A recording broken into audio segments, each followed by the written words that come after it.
In this episode, we are full on spoilers for both the books and the show. Hey everyone, I'm Jen. Hi, I'm Mitch. I'm Max. And I'm the Geeky Hippie. Welcome back to What the Adaptation, YouTube channel that reviews adaptations from one format to another. This week we're continuing with The Expanse Season 3, with specifically episode 307, The Delta V. Max, what can you tell us about this episode? It was directed by Kenneth Fink. Trying to think. He did not do last week's episode. Just double checking on that. He's mostly known for directing CSI Crime Scene Investigation.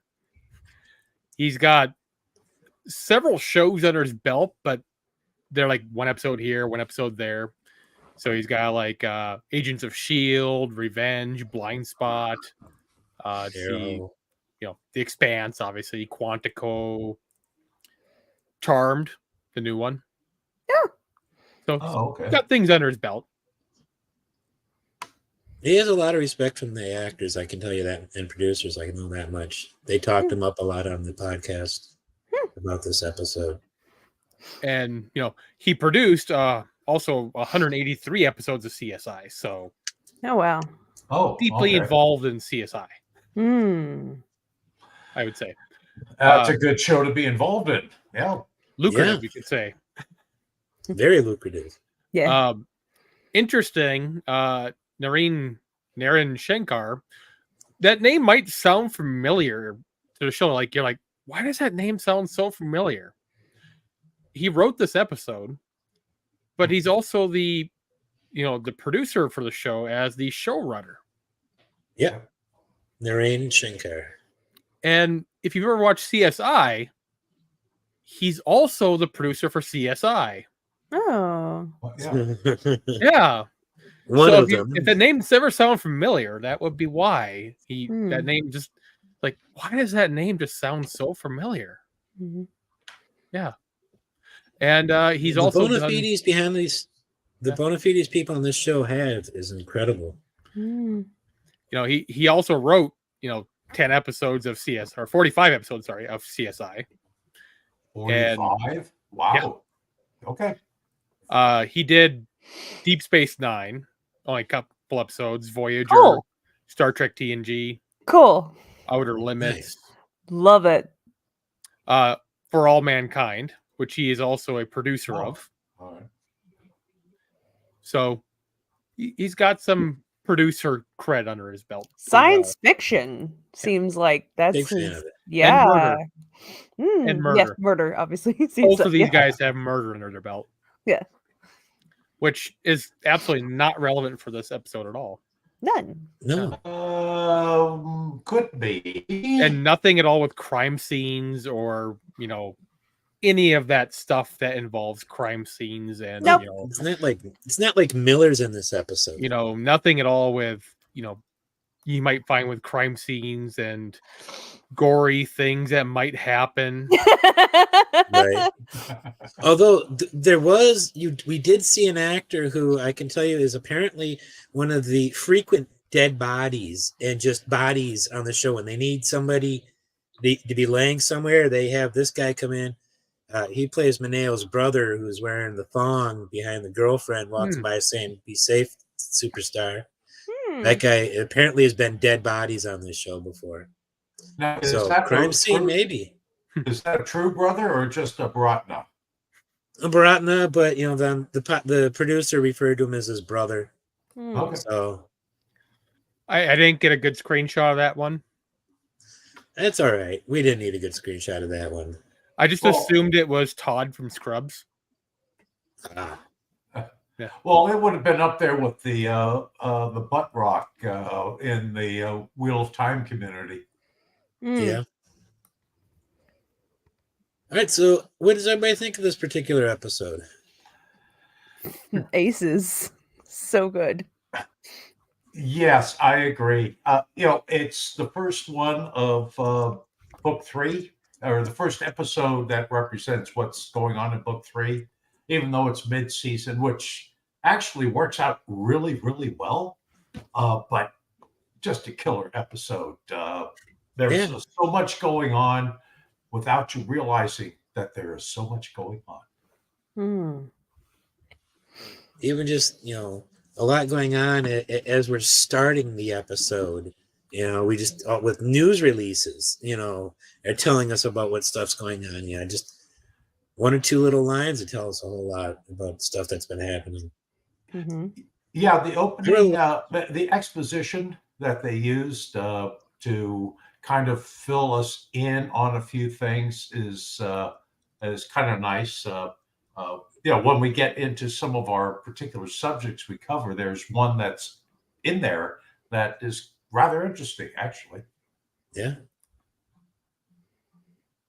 And I've made it plain that I'm not a big fan of season 3, but I like this particular episode a lot.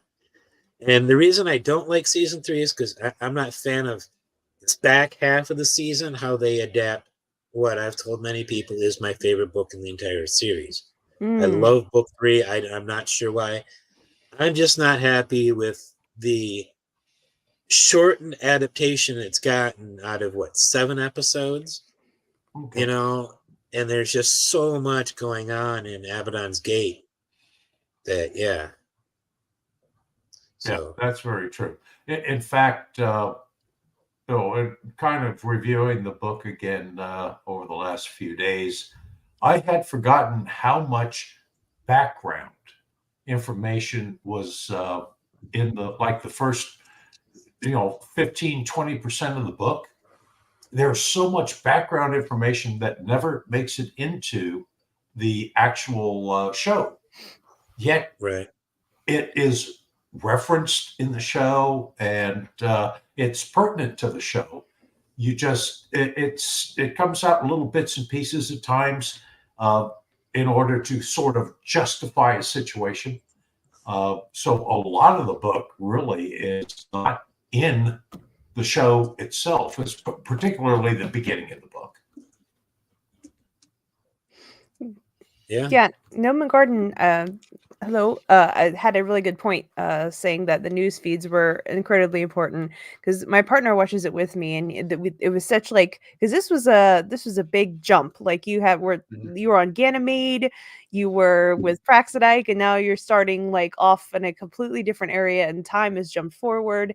You no longer, and it begins with, oh yeah, the resignation of the Secretary General, and Aaron Wright is a traitor, and it's just known things, and it's like whoa, whoa, whoa, whoa, whoa, what I mean? Right. So many things were happening within the first 30 seconds of the show starting, and he was like, okay, and it showed months later, and that sort of thing. So he was like, okay, because his number one pissed off thing that he gets with any sort of TV or adaptation or film is how much time has gone by from point A to point B. I need to know.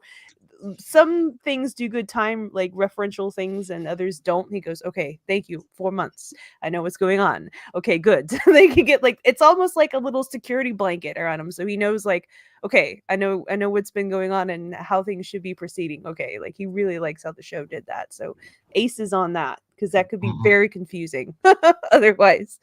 Yeah I actually do I agree. I really like it when they say 4 months later, or even if they just simply say months later, just to give you an idea. Mateo, for example, having run the moons of Jupiter, is now going to Saturn, and it takes him months to do it. Now, for us, it would take years to do it. Yeah. But the Epstein drive being what it is, Well, he didn't even have an Epstein though. He was tea kettling it and just getting gravity assists when going around the moons and Saturn and all that. He still needed Jupiter, the Epstein to get there in the first place. I'm not sure that ship was. Yeah. I'm pretty sure it was tea kettle only. I don't think it had a fusion drive, even a torch. It might have had a torch, but I'm pretty sure he was tea kettling it the entire way. Well, okay. He had to get up to speed, basically. Yeah, that doesn't make sense because you're not going to do close maneuvers around moons of Saturn and then whipsaw around Saturn and get enough thrust to get to the ring without years and years passing by. So I you're don't not know going what to have the speeds he was momentum going that at. you need. Yeah. I know it Well- does in the books. The books, they do mention that they burn. They do like one burn, if at all. You know, they do like one burn with the slingshotters, and I think it even said they were mostly fusion torches, not Epstein drives. Fusion torches, the pre-Epstein fusion drive that they I had. see.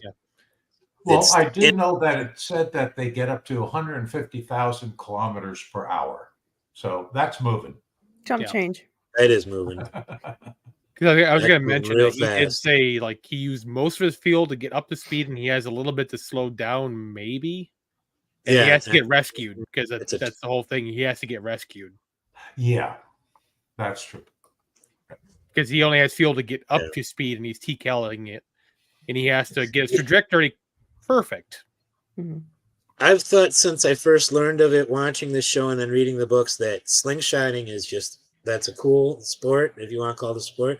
It's a cool thing to do, but I would never try it. As Nope. much as I'd love to go to space, I would never try something that deadly and dangerous. Nope.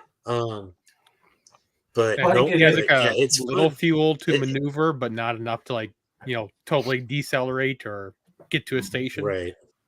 Well, NASA typically uses slingshots to save fuel Yes. in order to get many of our probes out to distant places. So it'll do like one or two orbits of the sun, and then do a close brush to the Earth, or perhaps even Venus, and then have enough momentum to shoot them out into the deeper parts of the solar system. And then they do the same thing, like the Voyagers, I believe both of them had used Venus to one to propel them towards the outer planets, and the other one to send it off at an oblique angle to the solar system in order to just discover. And it picks up a lot of speed. Basically, what happens is momentum is infused into the probe and taken away from the planet. And since you have such a huge dichotomy between the masses, the probe can pick up a lot of energy where the planet doesn't even feel it. So, where we starting at, Max? Well, the episode changes. Ones you like, dislike, how to make you feel. Well, I'm not super happy about Naomi not being on the ship. I think it makes it a mess later in the season. Leave So of I'm not absence. happy. I was like, Yeah, what's going on?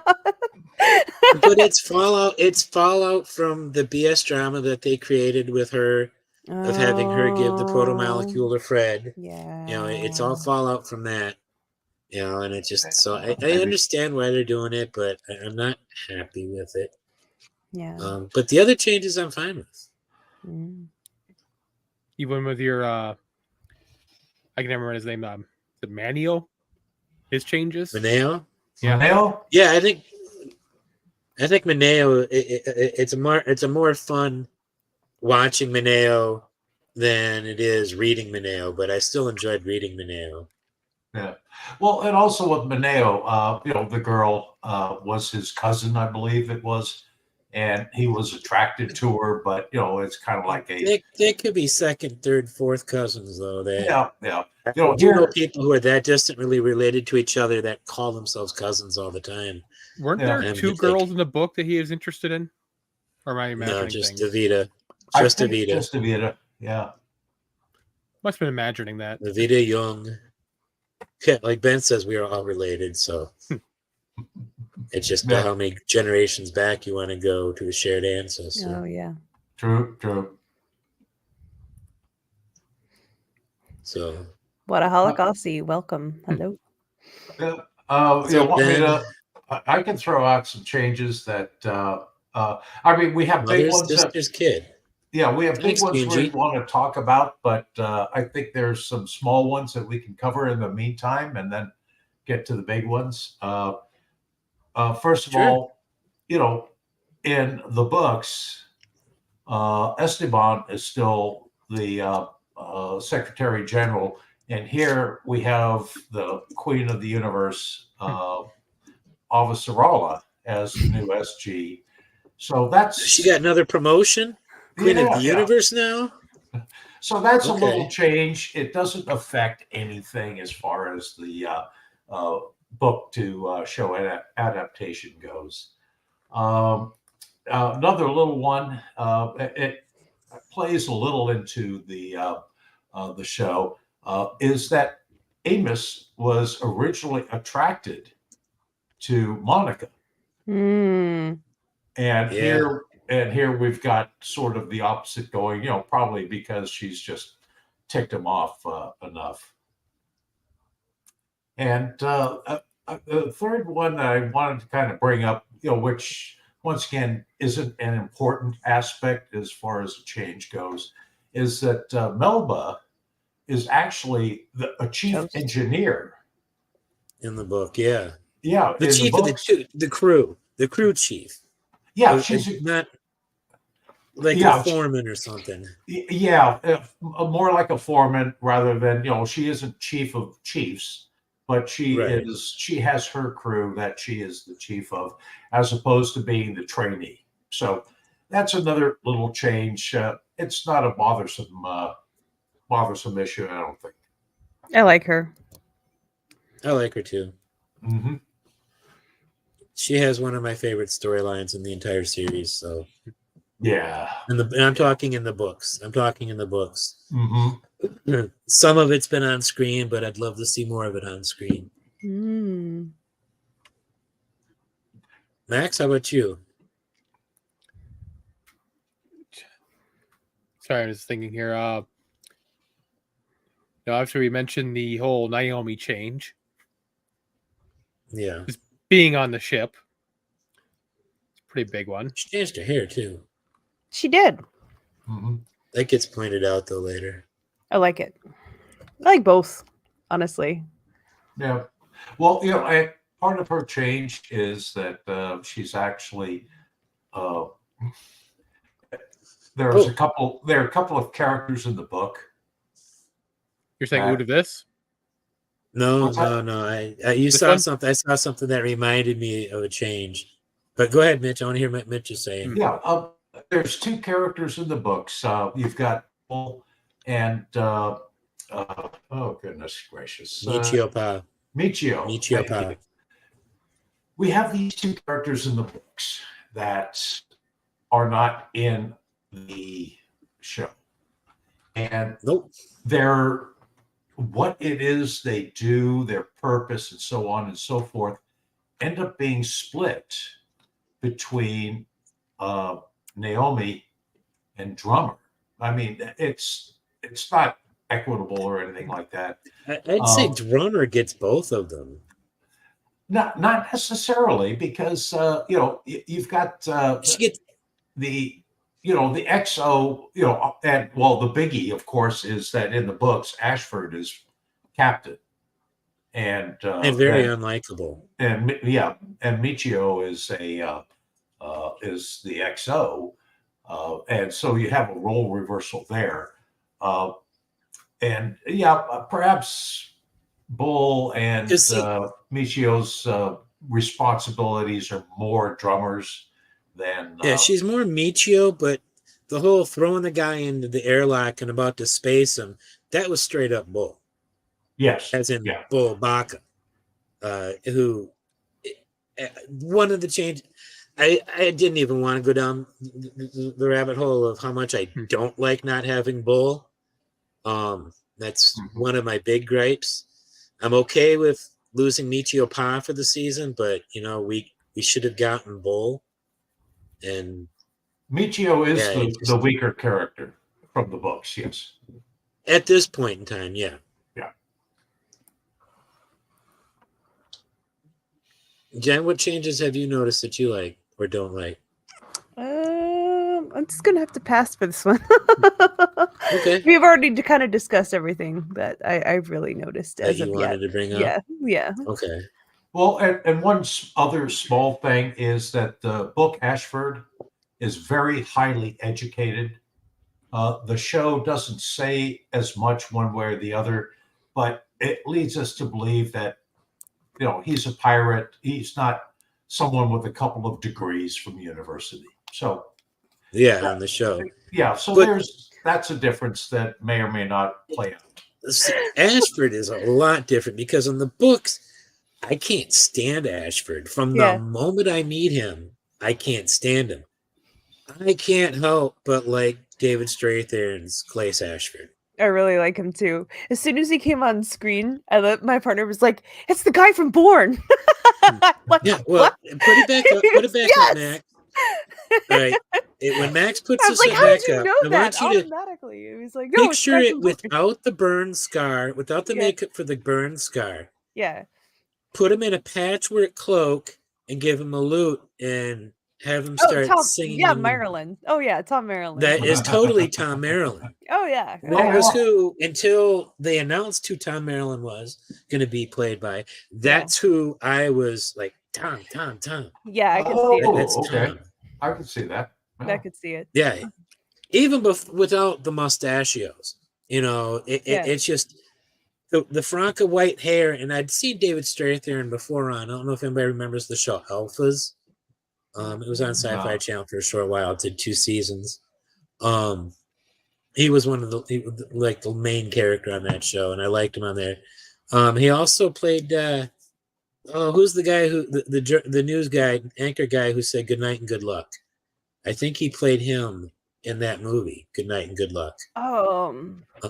Shit. Edward R. Murrow or something like that. Is that who I'm thinking of? Or I don't know. Hold on, I can tell you. But whoever it was, Good Night and Good Luck. I believe he starred in that. I don't know anyone who would say good night and good luck, but okay. A TV anchor. Started back in the black and white era. Okay. Yeah, I thought Ashford's entrance was saying George Clooney. No. It's right. It's Murrow. It's Murrow. I thought you were right. Okay. Oh, okay. I know what you're talking about, Glenn. I actually do know the original person you're talking about. I just forgot his name. I actually knew that you were right on it. I was like, oh, I think so. You're right. I wasn't sure. I'm bad with names, except for actors for some reason. But you're right. You're right. It is Murrow. Wow, I pulled that out my You did pull it out too. here. You did. You did a good job. I knew who you were talking about. I forgot the guy's name too, but I knew who you were talking about. Yeah. He's really good. Mhm. So I can't complain too much about what they've done with Ashford up until like 6-7 episodes from now. Then I have problems with it, but I kind of liking Ashford at this point. Yeah. I enjoy that change. Well, his introduction was wonderful. He comes in and he's, they focus on him, first from the back, as his point of view looking forward, and then him walking through the crowd, bumping up against people and such. And, the mustaches getting lit up. That was just, all of that's just classic. I thought it was a great introduction. And then his sweeping removal of his cap. Yeah. Permission to come aboard. Beautifully done. And Kamina was kind of just not nice.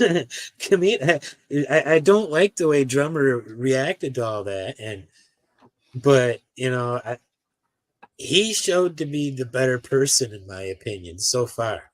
With just this episode, he comes off as a better person than Drummer. Now, quick question. Well, more likable, I should say. Yeah. Now, Drummer seems to be holding on to the concept of belters as they were. Mm-hmm. And, you've got Ashford, kind of projecting what belters could become. Mm-hmm. And it's really interesting that he seems to be the more progressive of the two. One where they're introducing a new character that it instantly seems sinister. Yeah. Yet, is espousing all of these things, like we're a Navy now. We're not rock hoppers, we don't one-off. And, we've got a goal as a community, as a nation in the solar system. It's not just, all rules apply. So you have this great, we're rooting for Drummer, yet you've got Ashford, advocating things that are just new and something that's different. Very. Yeah. Yeah, as Norman Garden pointed out, it was also there. They used him to keep the sectarian, the different factions, the factional fighting within the OPA going. Mostly the Dawes versus Johnson factions. Plus, there's also all the other Golden Bow, Black Sky, whatever. But yeah, it was a good point there, Norman Garden. Thank you. Okay. Yeah. All right. Max, what you got? Or changes? Yeah, anything else that you like? Just like I had mentioned before, is that we had the Naomi thing, and I'm still kind of on the fence on it for where we're at on this. Yeah. Whether like or dislike, because Me too. On the ship with Holden, it being what it was. Yeah, she that doesn't was really kind of do also awkward. A lot of stuff. Yeah. And aside from okay, they're talking about breaking down, ship walls and having more sex, basically. Well, that's so a much more reasonable use of their money. That was much more reasonable use of their money than what Amos insisted on, souping up the engines. But they also those engines could already that kill whole them. plot line in the show. Yeah. To a big lawsuit that they just alluded to. Yeah. So they got rid of that whole plot line. So now Naomi's on this big ship. So now there's no bigger room for them to knock boots. Yeah. Now they do still reference the lawsuit, though. Yeah, that's why I said they did reference the lawsuit, but they didn't have this big reference to a lot of money coming their way. Right. That they had to have someone pay money to pay for their lawsuit. And we skip. One of the other changes is we entirely skip one or two chapters of Melba. Just to start. And we start right off the bat with her replacing what looks to be like a bomb and getting caught by, and that's another change. She gets caught by Ren, but in the book, Ren is a young belter who works on her crew. Here on the show, he's the crew chief. He's the crew foreman, and he's trying to be, take her under his wing. Yeah. Interestingly, anybody here a fan of The Breakfast Club? The movie The Breakfast Club? Not like a fan, but I enjoy the culture and I've seen the movie. The guy who plays Ren, the guy she kills, he was the janitor Carl in The Breakfast Club. Okay. So it's kind of a fitting role that it just seems to come right out of that. Well, you mentioned that they skipped her early chapter where she basically kills 4 guys or something. Yeah. And that was makes part sense of the, in a show that they skipped that because we would have missed her combat ability. But we also are kind of skipping ahead because it becomes more obvious exactly who she is. It's going to become more obvious sooner in the show who she is. And they have in the book where it felt like 7 episodes. Well, in the book, it was halfway through the book before you realize, oh, that's who the hell she is. Well, no, because she says it in the first chapter, the end of her first chapter. Oh. Yeah, easy to miss. Drops her name. Yeah, we know she has a change of name. Yeah, but very easy to miss. From point A to point B. I think it was after she leaves the ship, finding a bomb, that she says who she is. Very easy to miss her name drop. Okay, that makes sense. Yeah, because she goes by Melba for so long, you completely forget. Oh yeah, she's that. Oh, I see where you're going. Clarissa Melpomene Mao. Yeah. How do you pronounce that middle name again? Melpomene. Okay. At least that's how. At least that's. I'm trusting that Jefferson Mays pronounced that name correctly. There are some words he mispronounces. I know for a fact he's mispronounced on the audiobooks, but I'm trusting that he got Melpomene right. Okay. Because it sounds right to me. Yeah, I was trying to sound it out when I was reading it, and it's like, all right. M. Kitty. Kitty Rig. I really like the name Melpomene, so it's interesting. Yeah. I think it's a cool name. I think that is a very cool name. Yeah. I wish my cat I'm would actually let me pet her happy like that. I'm really happy with the changes to Clarissa / Melba. I wanted to point them out there that hey, there are changes from the book that Glenn likes. You know, I mean, a reputation for not liking changes, but you know, when there are changes I do like, I do want to try to stress some of them sometimes. Okay. The other one I wanted to mention was this guy's last minute route change. Mm-hmm. I'm not sure if I entirely like or dislike his last minute 90-degree turn. Right. Because it makes sense in the show. But the way it works in a book is like, no, he's been plotting this thing for like a year. Mm-hmm. Yeah. And it was like this epic, ballad of planet circling. There's no way he's got the ability to generate enough delta V to change his vector. That's what delta V is change of vector. Yeah. For anybody who doesn't remember their physics. But like, it's describing this book is like he's just going around and around circles. Mm-hmm. And he plotted this, whole thing. Oh. Poor kitty. Oh, she jumped off me. Cat. But no, kitty.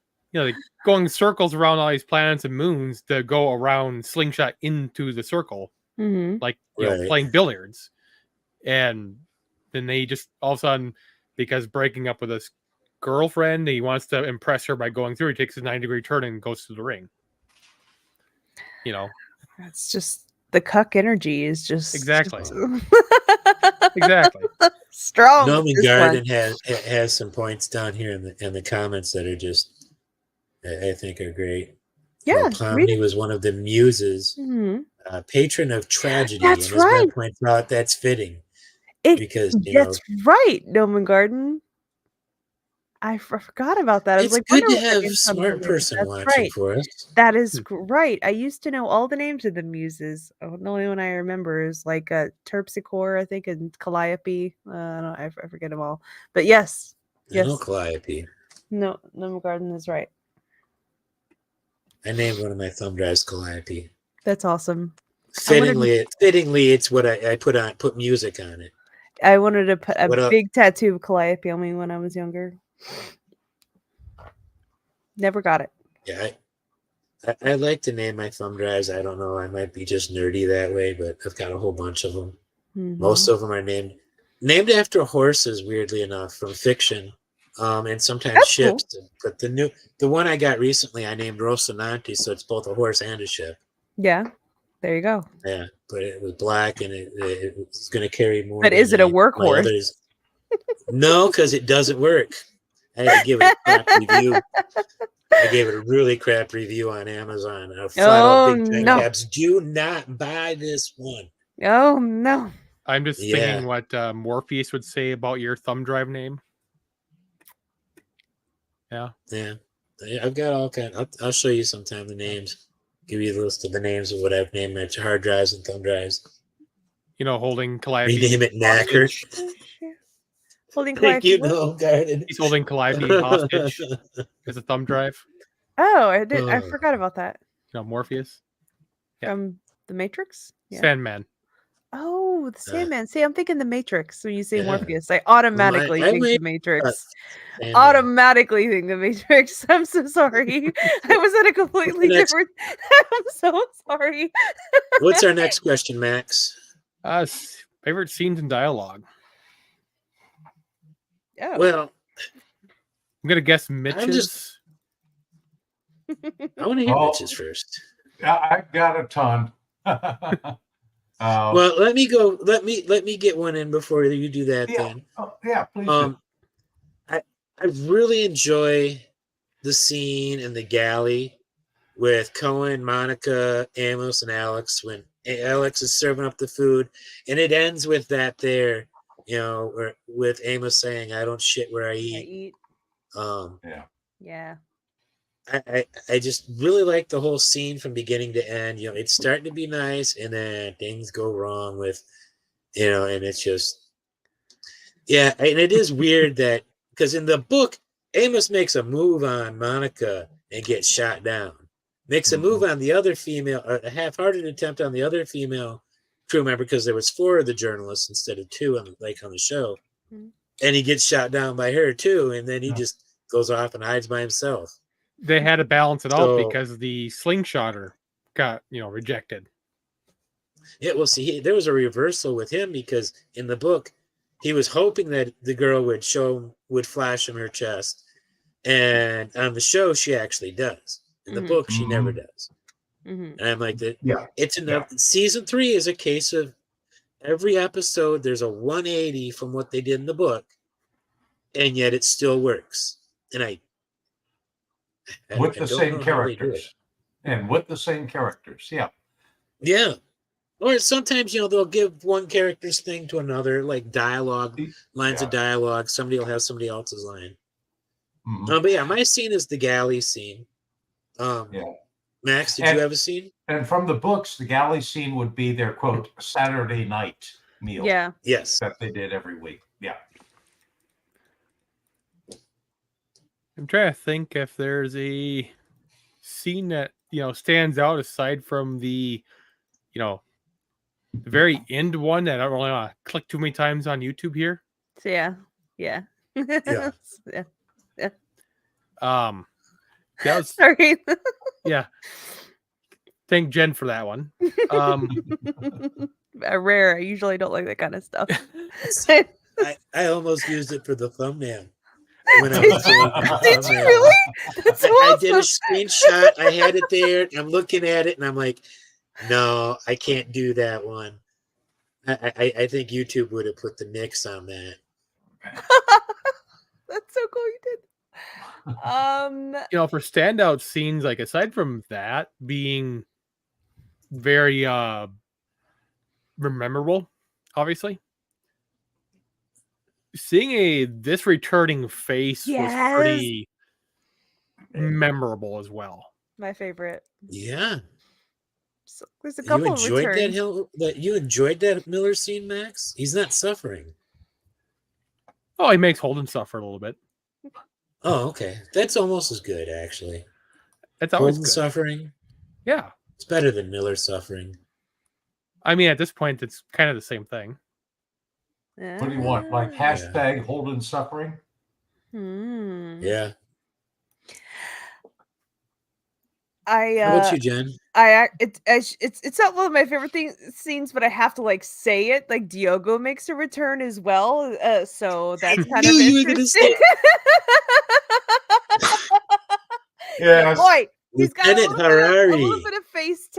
bit of face touch up here. It's a little bit different, but now he's back in the OPA. Look at him in uniform. Look at that. He's like, nope. Yeah, he's I'm a here. lieutenant. He's still got that baby fat going. He so does. He so does. He's just a child. He has no clue what he's doing. He's still a kid, which I love. A teenager still.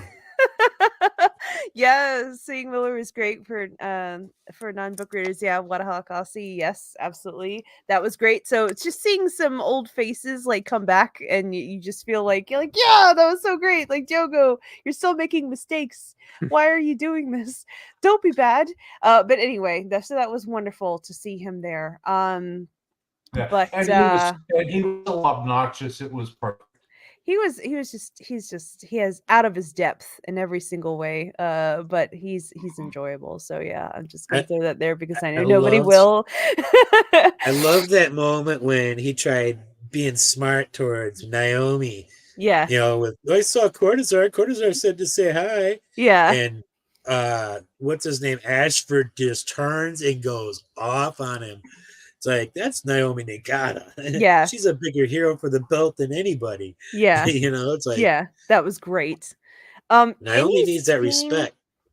Any scene between Ashford and what's the girl with the tattoo? What's her name? The main freak. I forget her name. Kamina? Yes. Drummer? Yes, drummer. Like when they were like arguing about the ship, like, and she was gonna space everybody, and then he was like, no, or whatever. The captain's orders, and he like took over, like talking to her. Any sort of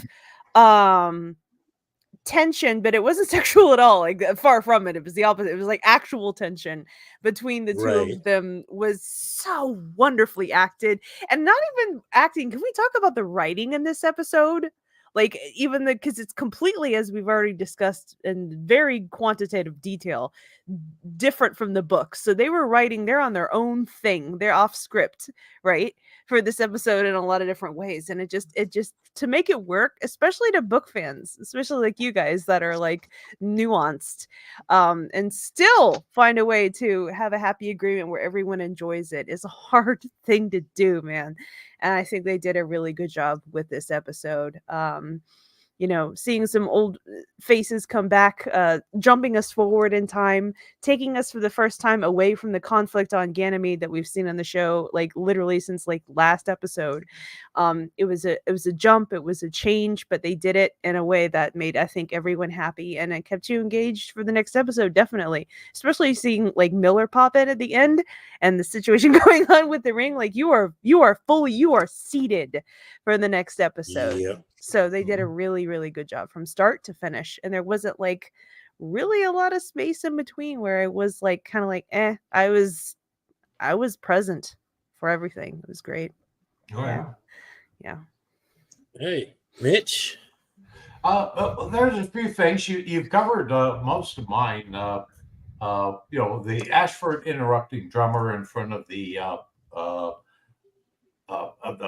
airlock. Oh, yeah, perfect. I love perfect, that. Perfect. Yeah. One of the things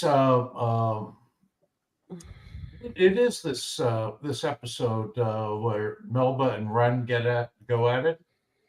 Yeah. Her folding him up and stuffing him in, just scary. I think she. We don't see that until next episode. She's killed him though. Yeah, she killed him and passed out next to him. Okay. Another thing, I don't know. You'll have to go back and watch the episode. But after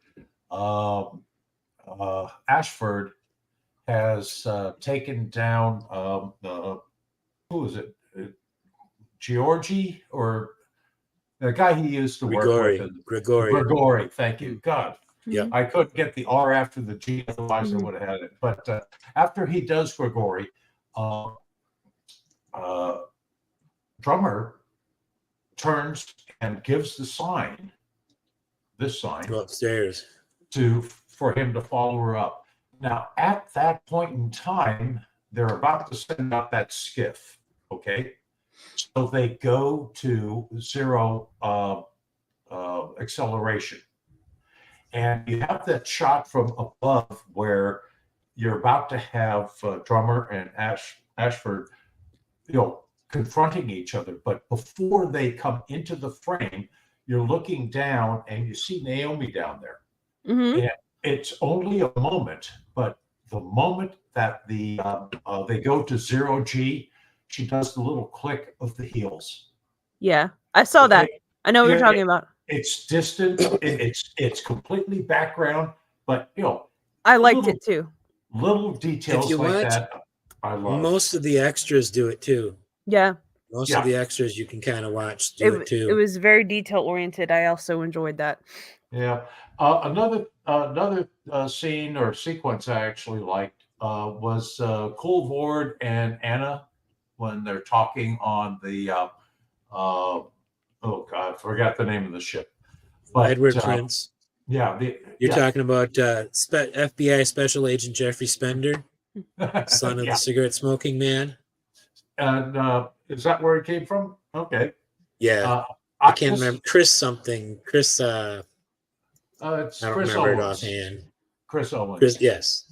Yeah, the first time I've actually seen the guy, I guess, but you get a ton of exposition in their conversation that brings everybody up to speed. Yeah. And Yeah.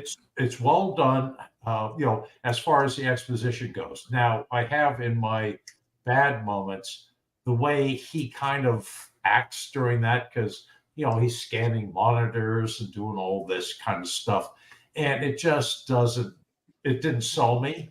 But all of the exposition really, really made a huge difference. So I loved all that. Also, he ends it with that phrase when she asks what he thinks about the ring, and he simply says, "Pray it's inert." Yeah. Yes, What I do you love think that it is? one. Yeah. I agree. Another cute little thing. Go ahead. Yeah. I really liked her line during that conversation. He's like, "Aren't you part of the godly contingent?" And and she's like, Yeah. "Yeah, I came here on a spaceship, not the wings of an angel. I can tell the difference." Yeah, that was And nice. I like, That was nice. good banter. Yes, that was good. I'm always going to be fond of Anna, especially the show Anna. I really like show Anna a lot. Mm-hmm. Another one that thing I really liked was the when they changed, and this might go more towards a cinematography editing type thing, but the writing. But Monica is talking to the guys, and she asks the question, "Where's Naomi Nagata?" Oh, yeah. Holden had just said, we're partners, a four-way split and all that. And she says, "Well, there's only three of you. Where's Naomi Nagata?" And then they immediately cut to Naomi on the Behemoth. And I thought that was a great way to transition from one to the other. You ask a question, boom, you get an answer. I loved that bit in the show. Also, a couple of things about the ring. When Mateo decides to go to the ring, you see that on the screen, you've got Holden and the ring next to each other. Yeah.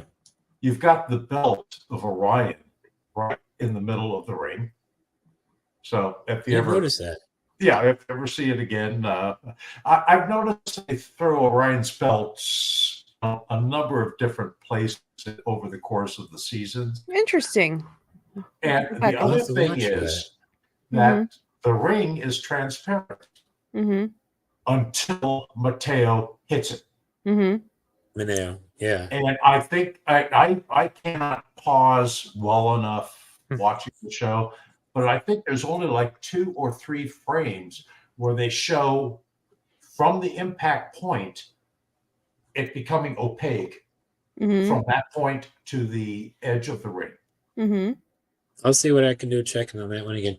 I didn't add it to the slides, but I did a screenshot earlier. Towards the very beginning of the episode, we actually see something fly through the ring. It's either a small ship or a drone, and it was going slow, but it's really, really, really tiny. Where it's like a shot where the ring's like this, we're seeing on its side, and we just see this, go real small right down towards the bottom of the ring. No other ships or anything on there, but you can watch. I'll share with you guys later in the Discord the screenshot, so you can see how absolutely tiny this craft is next to the ring. But they sent something through, but it didn't trigger the ring the way Mateo did. I thought that number, a couple of things. I thought that was a probe that was going around the backside of the ring to see what was happening. For me, it didn't look like it went through. Also, I don't remember enough. Yeah, the ring is supposed to be like 1,000 kilometers in diameter, so it's huge. Yeah. But as small as that is, in terms of space, it's huge nonetheless. Yeah. Yeah, it is pretty huge relatively compared to what we're used to. Yeah. But relatively out there, it's also going to be small. It's like in the book, Manea wasn't even sure if he was going to be able to hit his target and go through the gate, the ring. And speaking of that, everybody's wondering what it is. Yeah. I'm sorry. The We all first know. time you watched this or read this, Yeah. you knew what the ring was, Yeah, right? we all know. Yes. Yes. Yes. Okay. Even my It partner wasn't- who doesn't even read the books, he was like, "Well, that's a portal." I watched 17 It's some like, odd seasons okay. of Stargate. I was I've like, seen "Yeah, a lot of ring yes, gates. you seen a yeah." Mm-hmm. 17 seasons of that show. It's one of my favorite sci-fi shows, Stargate. Mm-hmm. Between the 3 shows in the franchise we've had. Mm-hmm.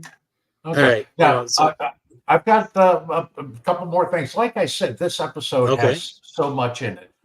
First of all, I really love, last thing for Mateo, is I love the fact that they use 2 great songs for him.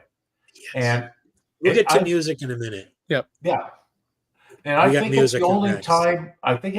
time, that anything that we would recognize has ever been on the show so far. So there's that. Also, there was a couple of bad scenes that I wanted to bring up. Naomi saving the skiff. I'm sorry, she did not convince me with all of her button pushing and all that nonsense that she was saving. Oh, Naomi, yeah. Mm-hmm. Yeah. I didn't like that bit at all. And then a boo-boo on the part of the show. Melba and her crew are on the skiff going over to the other ship. They show the other ship being under with the drives running. Rust. I'm sorry, you cannot have a skiff going from ship to ship when one has a drive going. It won't work. The skiff doesn't have the power to keep up. So that was a boo-boo.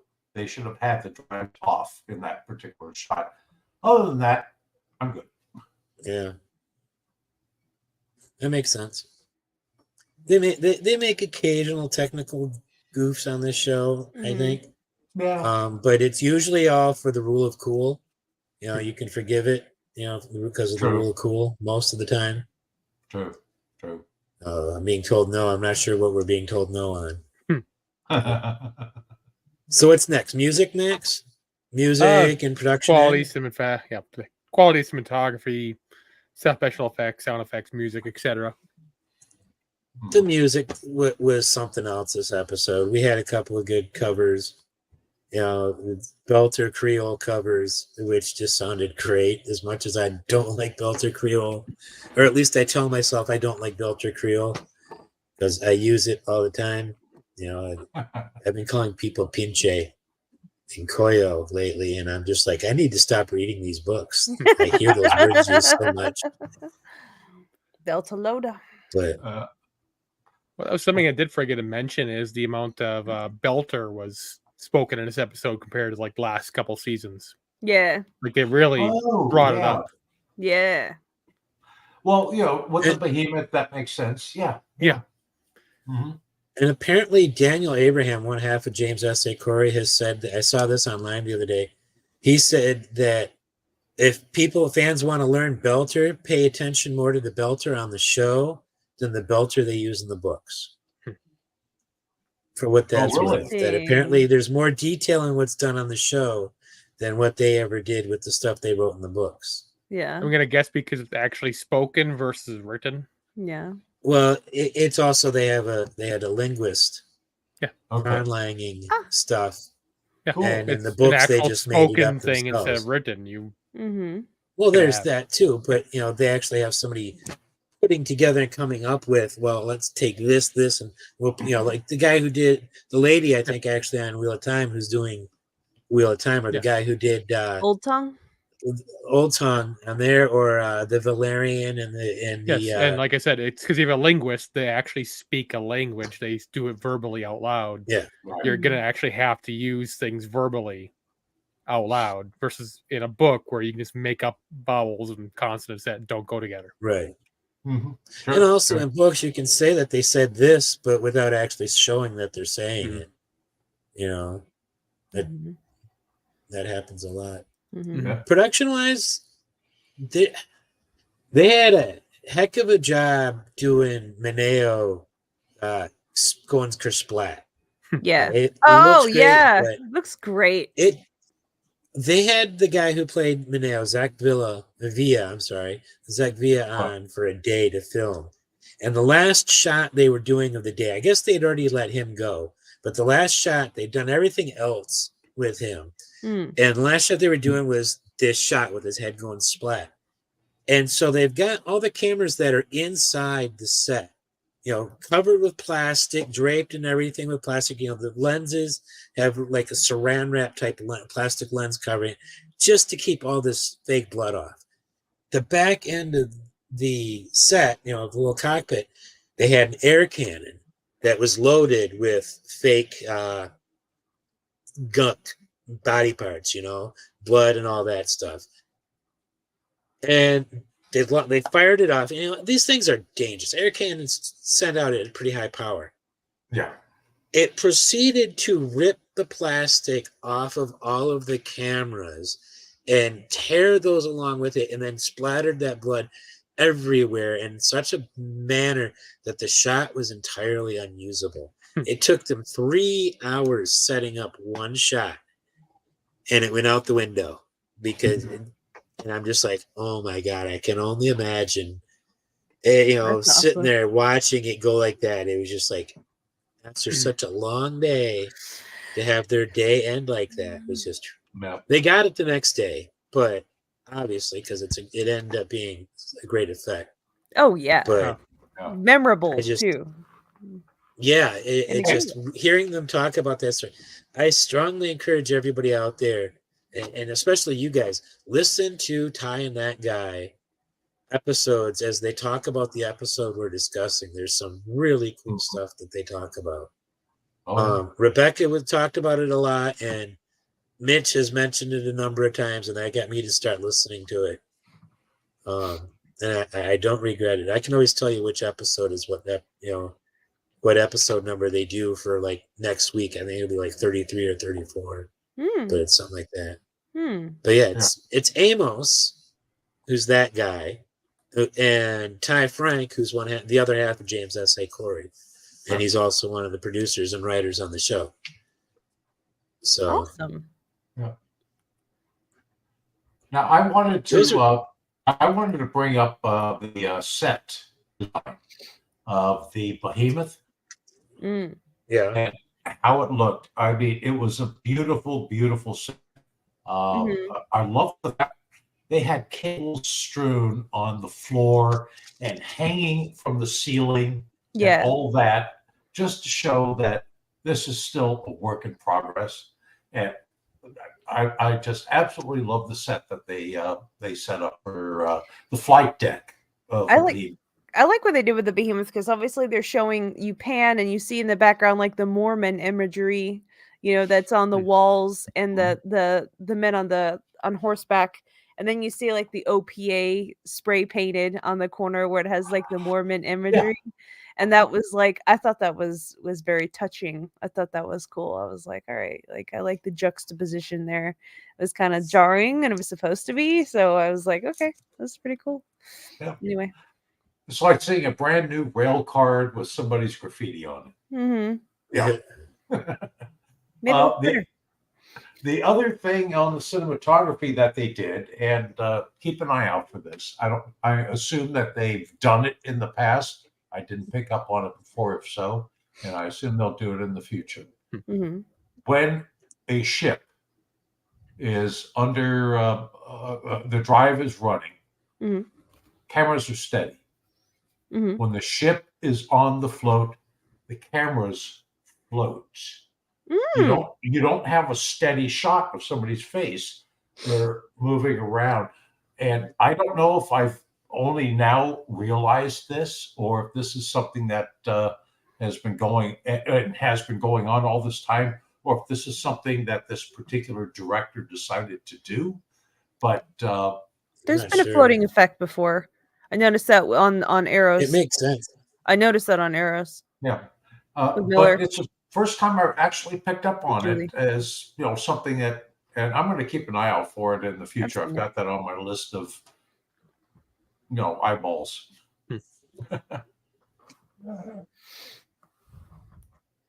All right, what are we up to next? Max, did you have anything you wanted to bring up? Just what I already did. Okay. I did. Jen, anything else? Oh, I liked the freaking cinematography was amazing. Every single thing, and I already talked about the OPA stuff and the Mormon Right. stuff. So that was pretty cool. It's pretty cool. Right. Actors, actresses, toasters. They all sucked. Move on. Next question. What? We can all agree that was a joke. Obviously. Yes. Obviously. Yes. Yeah. I want to hear your pick first, Jen. My pick. I think I just have to do just for the joke of it in the scheme is Diogo. No, I'm playing. No. Probably I like drummer the best in this episode. Cara G. I really like her. G-E-E. I bought every single thing that she was bringing to the table. I didn't agree with her on a lot of the stuff that she was doing, but that's irrelevant. As far as her acting was just phenomenal. And then Born guy, what's his name? Freak. Anyway, him. I like them both. Forget his name. Just had a brain fart. We talked about him all episode long. But anyway. Place Ashford. Thank you. Ashford? Yes. David Strathern. Strathern. I want to say Yeah. Jason Statham, Strathern. but it's David Strathern. Strathern. Yeah, the both of them freaking phenomenal. It's like it's like what happens when a rock meets a hard place or something like that. Like the two of them is just not unflinching on either side, not giving an inch. It was gorgeous to behold and to witness. So that's what I'm going to say. It's my favorite. Yeah. For the first time in a while, somebody not on the Rocinante crew at all. Neither one of them, huh? Wow. So, it's been a while since we've had somebody that hasn't been on the crew or even on the ship. Nothing to do with it, either one. And they were my favorites. So, yeah. And it not be Avasarala either. Or Gunny. Right. Because she's our zeroth. She's in our 0th place. She's always above everybody. She's always there. Yeah. She is Queen of Earth. Yeah. And I'm not talking to characters. She is Queen of Earth. As far as I'm concerned, she can be the Queen of Earth all she wants. How about you, Mitch? Who do you have? We had 8 new primary actors. Mhm. People we've seen and we're going to see again. I'm going to give my vote to Maneo, Zach Villa. Yeah. I mean, it's the only time we're ever going to see him in the Really? entire show. And what he did, the way he did it, I mean, his joy at, getting this girl back and all that. Just, I loved it. Now, my only beef was his beard got long, but his hair didn't. But now, see, I was okay at first with the explanation that Ty Frank gives for that, because Wes Chatham calls him out on the podcast about the long beard, but the short hair. And apparently he's got a trimmer that vacuums it up as you trim, for space, for space. He's got one on there. But my question is, and does he also have bleach? Because it was still bleached. Yeah. The thing with the beard was the only reason why they went with the big long beard was because it made Narayan Shankar laugh, the showrunner. Yeah. And if something makes him laugh, he's going with it. Yeah. And, they were trying to indicate time going by and all that, of course. But, I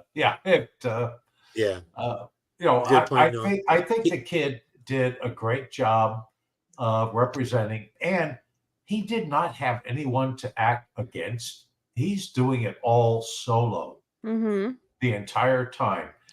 So he's playing to an audience of technicians. He's Castawaying it. Yeah. Bo Martin, who played Evita, also had to play solo right into a camera. She didn't really have much to do. She didn't have nearly as many scenes as Zach Villa had. but she had a lot of a lot to do there too. Now, Acting just to a camera by yourself without a scene partner is not easy. Every actor I've ever talked to has told me, and I know how hard of a time I have just talking to the camera. When I've gotten a lot better at talking to the camera since we started this channel, but I never could when we started. I was always retake. Let's do another take. Now, Or- I've never been on it, but I would imagine that a lot of the people that do OnlyFans is probably going through much the same thing. You're playing to an audience of none. Yeah. I would have just said Twitch. Yeah. Yeah. It is I a don't little know. bit difficult when you're Twitch streaming. Gonna add Twitch streaming to that, friends. Right. I've recorded a couple of shorts where I'm just talking to the camera and I don't like it. It's hard to do. It just, and so I'm in awe of the people who can sit there and just stare at the camera and just pontificate for half an hour about whatever the heck they want, hard. and doing it without notes. And I'm just like, no script, no notes, at least have notes. But Yeah. Max, who are your actors or actor? I'm kind of agreeing with Jenna on Kara G on drummer. Yeah, I liked her. Yeah. Because she had a big bulk of the episode here. Yeah.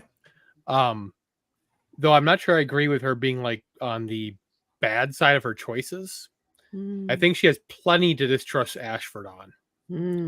True. Like, who he's siding with, she has plenty of reason to distrust him. That's true. And considering the first words out of his mouth to her regarding, like, how's the stomach? Being Yeah. She has plenty of reason to be hostile towards what his goals are. And Ashford is a lot more politically minded than she is. True. And having seen the whole show, we know she is not politically minded individual. Right. And she did have Dawes' name tattooed around her scars. So. So she says.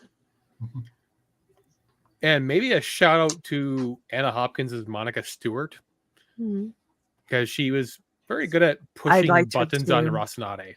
Yes. I would almost want to give props to Amos, but he reused that line twice. And that just came off as like, dude, you just said that line twice. Come on. You got better material than that. Come on. Well, and he did live on a say, spaceship. as I sit. Yeah. So, he's repeating himself with the understanding that he knows he's repeating himself. Come on, dude. You just repeated that same line. Yeah. Well, I mean, he did could have bother me. said something along the lines of, not only are you ugly, you smell, and leave it at that. He could have just walked the guy towards an airlock. I'm scared of Amos with people near airlocks, man. Yeah, me too. It scares me.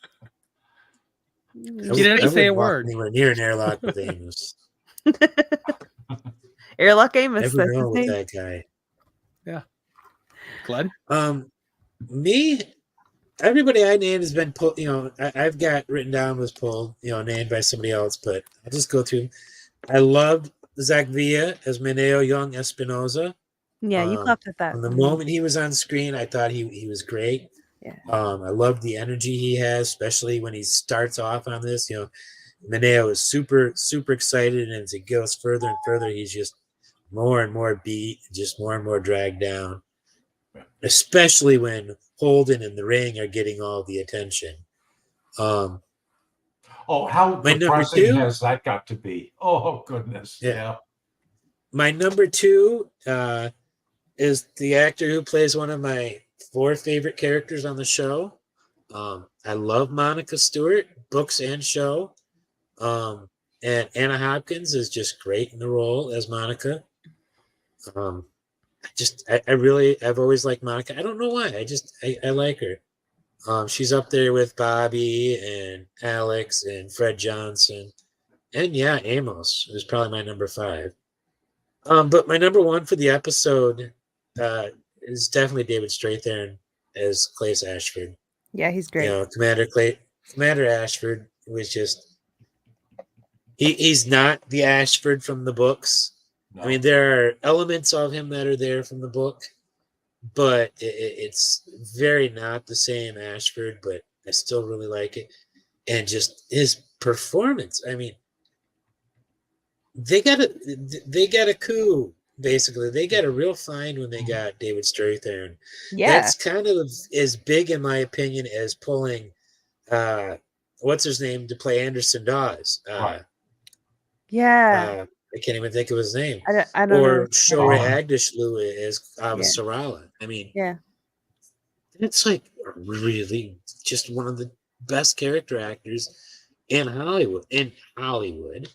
You know, in the business, you know, wherever he or she is from, you know, Strathairn is just one of the best, and he's up there, you know, like I said, with Shohreh and I cannot think of his name, playing Anderson Dawes. He's now on Foundation. Jeez, oh, Pete's. Come on, Gnome, help us out. Generic white guy number 4. White guy number. Jared Harris. Thank you, Gnome Garden. Jared Harris. Wow. I knew Harris was in there, but I kept thinking Harry Seldon and thinking, no, that's the character he's playing on Foundation. But it's a show we might want to consider. Apple TV, so I can watch that. It's a pretty good show. I enjoy it a lot. It's not quite the books, but it's good. It's good television. All right. So we've got actors out of the way. What's that leave us? Themes? Well, you guys know I like to go last. The only thing I came up with, and you know I'm notoriously bad with these. That's why I offered you first. Was discomfort with change is the theme. And I see the Rossi crew, you know, having this film crew invade. They're uncomfortable with the change, the intrusions and such. And on the Behemoth, I see Drummer you know, being discomforted by Ashford being there. Mm-hmm. You know, it's a direct threat to her authority, and I think to some extent, though she plays it tough, I think inside she feels threatened, and so I you know, for me, I think it's discomfort with change because here we are, it's the beginning of a new book. It's a complete change in between the first half of the season and the second half of the season. And we have change within these two environments in the show itself. I have an interesting theme that's kind of related to your discomfort and change. And it's one word, and it involves Ren and Medeo, and it's splat. That's my theme. Excellent. That's my theme. Because that's basically how, you know, Ren and Medeo go. Splat. Yeah. True. And we had several people who just went kind of splat. You had the one guy in the rig kind of spin around and his brains went splat inside there. There you go. True. Oh, yeah. The guy who was doing the pixie dust before being a pilot, before flying a ship. Skiff. Yeah. And he became a blender inside his head. Progress versus pretty sad when tradition. 1G can kill you. That's my thing. The progress versus tradition. You see that with taking over. I mean, just the entire Behemoth's existence, right? It used to be, you know, the Mormon flagship, and now it's like completely changed, and everything else. It kind of goes. It kind of goes with that. You know, the entire situation was going on with Drummer and the dude. We literally just said his name. Thank you. Yeah. We literally just said his name.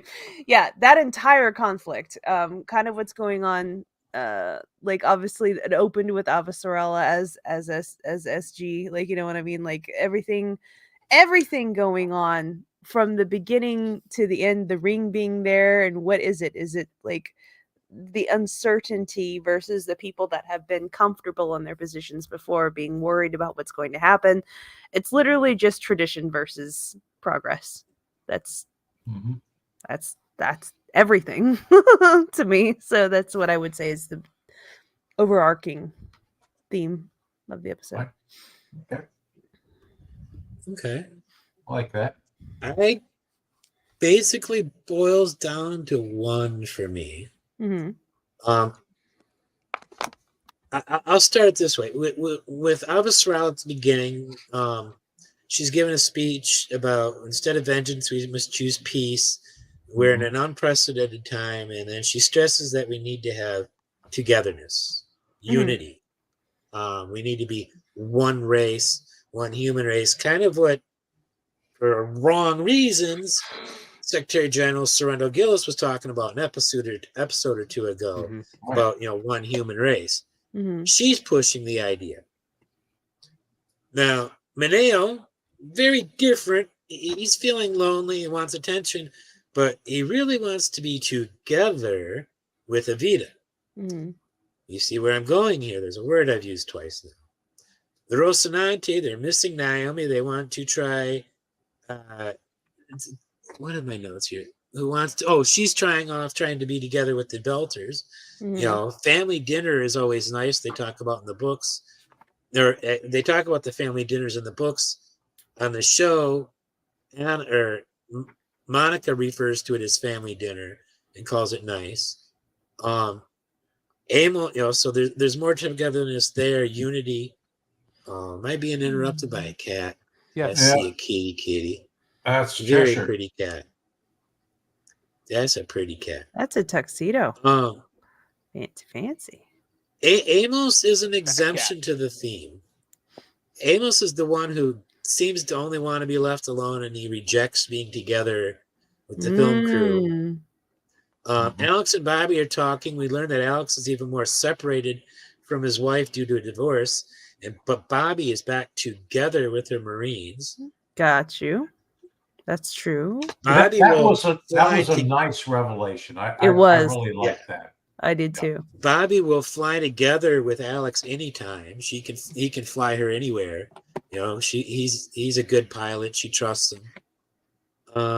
Okay, quick question. Do you think there was any kind of sexual innuendo in that, or just No, not Bobby and Alex. No. Okay. No. All right. Hetero life mates. Well, they're opposite sex, so they'd be life mates with no sex involved.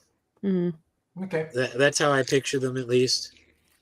But Bobby's back together with the Marines, and she'll fly with Alex anytime. Cohen puts forward the idea that everyone on the ship needs to work together to make the documentary work. That in such times it is more important than ever to learn to love each other. They just keep beating us over the head this entire episode. Everywhere we go. I mean, it's with Holden. We're taught in the Navy, we're fighting not for your country, but for the people next to you. The people you're there together with. On BMF, the themes are a little bit different. Themes there in the BMF were safety for all is paramount. Bellatos and the OPA are united together to crew the BMF. Yeah. So there's togetherness. They're the two different factions. Ashford makes peace with Grigori, which is basically what Avasarala is telling us that we need to do. Platonic. Oh my God! I've told people before that Norman Garden is a much better punster than me. Watch out for him in chats, man. I'm telling you, when he wants to start being punny. I can't bring it in. That's great. Can you bring it up again? That way we can see it. And he says they're flying on nuclear powered ships, so their relationship is platonic. Oh, bad no. Bad no. I like it. Good job. Good job. Ashford points out that he and Drummer have orders to follow. They have to work together for the good of the belt. The drug dealer hinders safety of the crew. And why did I have that? Oh, and who are the Belters? Who should they be is another theme with the Belters. But on the Prince, Nono and Anna are missing each other, missing being together. Mhm. You know, Mm. Melba and her team, she's told to stick with us. We can figure this out.